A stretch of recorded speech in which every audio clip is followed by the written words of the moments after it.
সিংহ রাশির জাতক জাতিকারা অনেকে রয়েছেন যাদের কিন্তু হেলথের সমস্যা আমরা পেয়েছি। প্রচণ্ড মানসিক জোর আপনাদের। ভেরি সিগনিফিকেন্ট আমি কয়েকটা কথা আপনাদের সাথে শেয়ার করতে চাই। বর্তমানে সিংহ রাশির জাতক জাতিকাদের হেলথের ডিস্টারবেন্স আছে। মেন্টাল হেলথ অনেকেরই জাস্ট ডিটোরিয়েট করেছে। বুঝতে পারছেন না কিভাবে সার্ভাইভ করবেন, কারণ প্রফেশনে ডিস্টারবেন্স, হেলথে ডিস্টারবেন্স, মানসিক স্ট্রেস প্রচুর, পারিপার্শ্বিক সমস্যার জায়গা সবগুলো রয়েছে।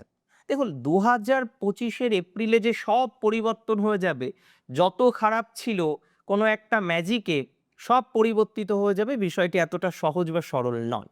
তবে জীবনচক্রের কিছু কিছু অ্যাসপেক্টে উই ক্যান সি যে কিছু কিছু চেঞ্জ হচ্ছে, and that is very very very practical.